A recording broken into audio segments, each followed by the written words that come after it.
It is an honor for me to be with you today and to congratulate all of you and your faculty and the staff and your parents on this very important day. Today is a milestone in your lives, and you're going to look back on this day and you're going to remember the friends and the kids that you grew up with, and the teachers who helped you, and the parents who pushed you. And you're going to be very grateful, I think, for the excellent education that you received at CVU. I've had the opportunity to visit CVU over the years on a number of occasions, and some of you may remember, just a few months ago, we did a choir concerts with your music department at CVU, and it is no great secret that your school and your faculty and your staff are some of the best in the state of Vermont. You're very lucky, and I congratulate you all very much.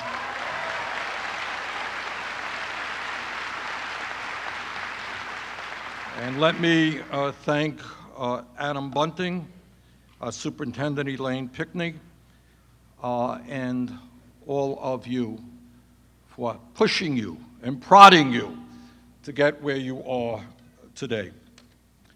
Now, some of your speakers, and I think it's an indication of what a great school CVU is, by just listening to the honesty of the young people who have already spoken. I have been deeply impressed by what I've heard from these young people talking about their dreams, their fears, their aspirations for the future, and their willingness to be honest, their willingness to come up here and talk to a few thousand people is no small thing. So congratulations for what you've accomplished.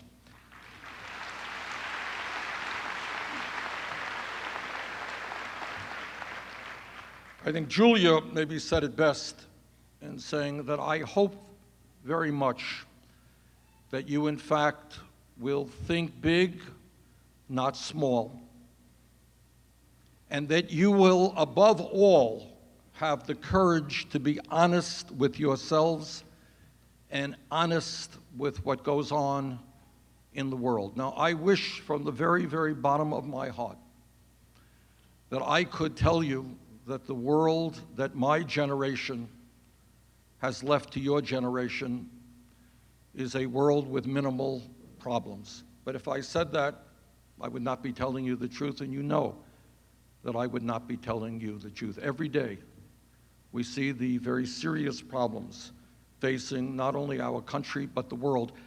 Last month, I had in my office a couple of people, a young man and a young woman from Syria. And what they described in terms of what's going on in Syria is almost indescribable, the horror that is going on there, and we see that. But my message to you today, in a nutshell, is I do not want you to walk away from these problems. It is very easy to do that. It is easy to pick up the paper or look at television and say, my God, it's all crazy, it's terrible, I gotta worry about other things. But if you turn your back on the problems, who's gonna fill that gap? And I'll tell you, coming right back from Washington, D.C., many of the people who will fill that gap are not necessarily interested in your well-being. So the first request that I make of you is to understand that in this room today, your parents, your grandparents, people all over this state and all over this country, they have put their lives on the line. Some have died to defend American democracy. Democracy is a very big deal. It is a very radical concept. And you know what it says? It says that you and you and you have the right to determine the future of this state and this nation. It's a pretty new concept in world history. It's not a king or a queen or a czar. It is you. And you have, to my mind, a moral responsibility to be patriots, to remember the sacrifices of so many to maintain and strengthen American democracy. So I don't want you to look away. I want you to plunge in. I don't care what your political views are. I want you to listen to other people's ideas. I want you to treat other ideas with respect. That's how you learn. But I don't want you to walk away from the problems facing this country, of which there are so many. So let me just also mention to you is, in a sense, how do we almost determine where we should go? What's the truth? That's hard stuff. And you're not necessarily going to get it from the front pages of the paper, and you're not going to get it from TV. You are going to have to go into your own hearts. What are the issues? What are you worried about? What are your parents worried about? No one else can decide that for you. You have got to decide that yourselves. And by the way, it may well be that everybody says, you're nuts. Those are not the issues. But if you in your heart feel that those are the issues, those in fact are the issues. Let me just tick off a few questions. I'm not going to give you the answers, but I want you to think about these issues. In America today, we are the wealthiest country in the history of the world. Vast majority of the people in Vermont and America don't know that. Why is that? Because we also have the most unequal distribution of wealth and income of any major country on earth. A lot of people don't talk about it for various reasons. But I want you to think about whether it is moral and appropriate that so few have so much and so many have so little. Should we be the country that has the highest rate of childhood poverty of almost any major country on earth? Should we be the country where veterans sleep out on the street, where CEOs of large corporations get hundreds of millions of dollars in golden parachutes? I'd like you to think about that. Other speakers have talked about the issue of the environment. Some people will tell you that climate change is not real, that it is a hoax. I am a member of the Environmental Committee of the United States Senate. I have talked to scientists all over the world. Climate change is not a hoax. It is real. It is caused by human activity.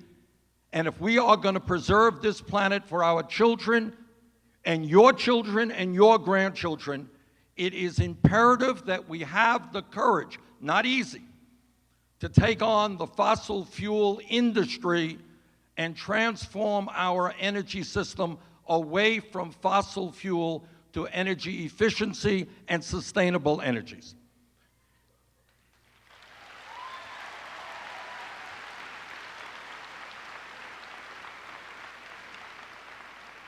And I'm proud to say, and you should be proud,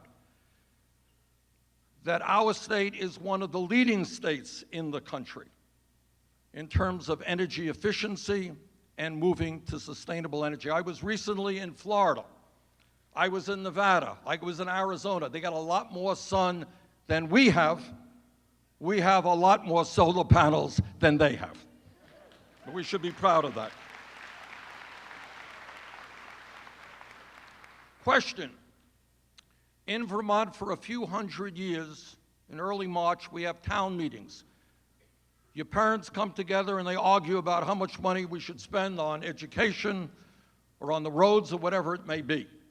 And at the end of the debate, people raise their hand as to whether they agree or disagree with the proposition.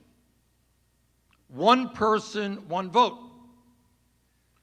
But in America today, as a result of a very bad Supreme Court ruling on a case called Citizens United, large corporations and the wealthiest people can spend hundreds of millions of dollars to essentially buy elections for candidates who represent their interests. I hope very much that you will join the fight to make certain that democracy means one person, one vote, not billionaires buying elections.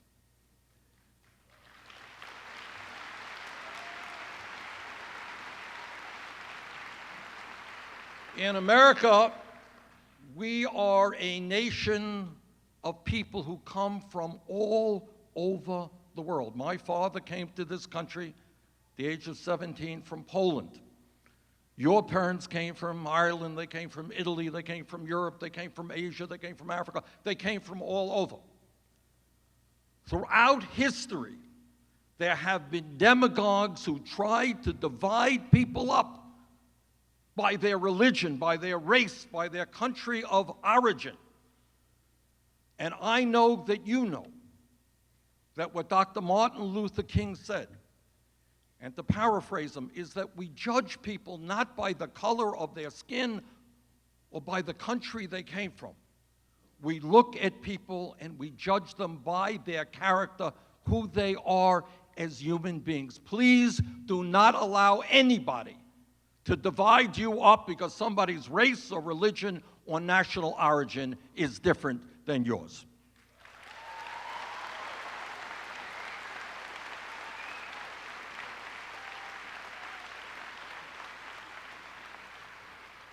And if we become sometimes a little bit pessimistic and a little bit overwhelmed by the bad news, I want you all to remember this, that 100 years ago, 120 years ago, which is not a long time from an historical perspective, kids were not sitting in a classroom in a Vermont high school. Working class kids, lower income kids were not. You know where they are? They were working on farms, and all over this country, kids were working in factories.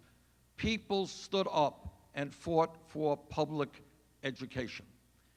And when we talk about public education, in my view, and I know this is on not maybe your minds, but your parents' minds, some of these kids are going to go to colleges, they're going to go to great colleges. How are you going to afford to pay for it, parents? Is that an issue? And I think maybe it's time to say that in America, in a highly competitive global economy, we want every kid in this country, in this state, to get the best education he or she can, regardless of their income, which is why I think it's all long overdue to make public colleges and universities tuition free.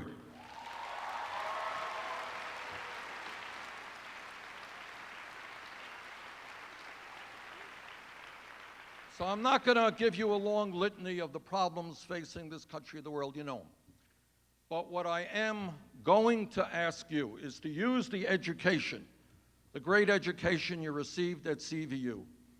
Use the education you will continue to receive. Use your life experience to do everything you can to revitalize American democracy, to make sure that government represents all of us, not just a handful of billionaires, and to do everything that you can throughout your lifetime to leave this state, this country, and this planet a better place than you found it.